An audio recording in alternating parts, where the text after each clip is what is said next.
Jim Krigbaum here from Seattle, Washington. I want to talk to you today about SWOT analysis. And SWOT analysis is a tool which businesses use to analyze their company, analyze their product, and analyze their resources to identify their business plan and to build their business plan. So when I do a SWOT analysis, I try to get away from the daily activities of the business, because to be able to understand what's in the picture, you have to step outside the frame. You have to look at the business from the outside. So when you're looking at it from the outside, you do a SWOT analysis. So you have to look at your strengths. And what are the strengths, not just of your business, but your resources? What are the strengths? Okay, so you're looking at the strengths of your business, but what is the strengths of the individuals involved in your businesses? Do you have a great sales team? Do you have a great production team, a great plant manager? So what are your strengths? And then you look at yourself.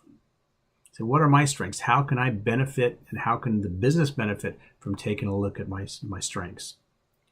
The next step is to look at your weaknesses.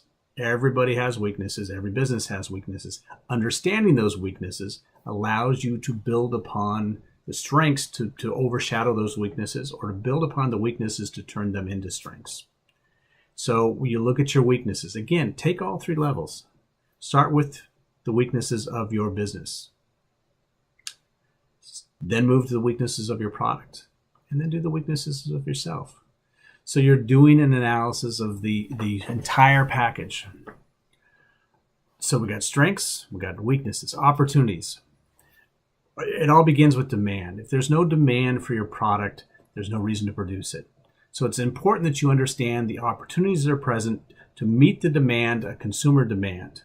So that's why we spend a lot of time under the markets, or the M of charm dance, looking at what is the opportunity. What is their demand for that's not being met?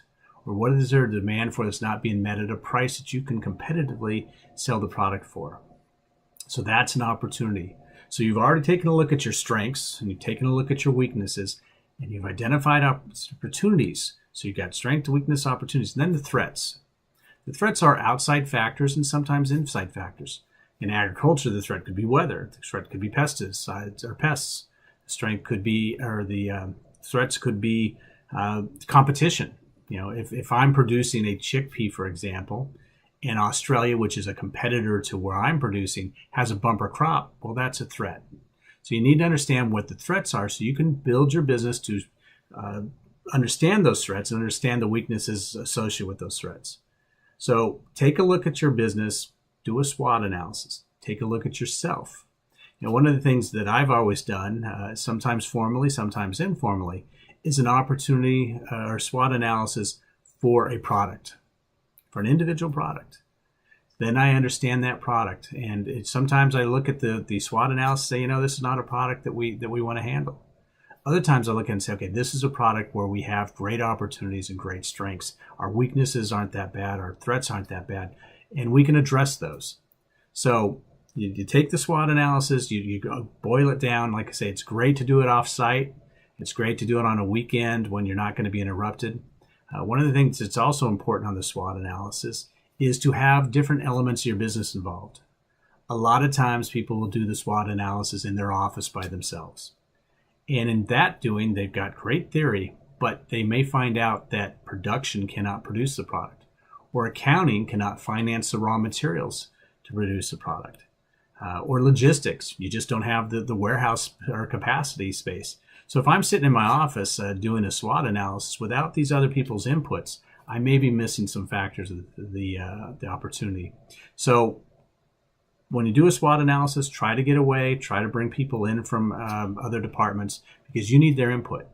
And when you're reviewing their input, you take them all in together, and at the end of the day, you get a SWOT analysis. Now, the challenge on the SWOT analysis, it's a snapshot. It's not a moving picture.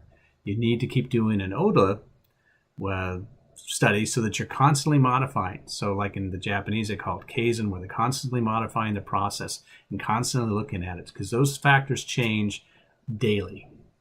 So good luck with your SWOT analysis, and we'll see you at the end.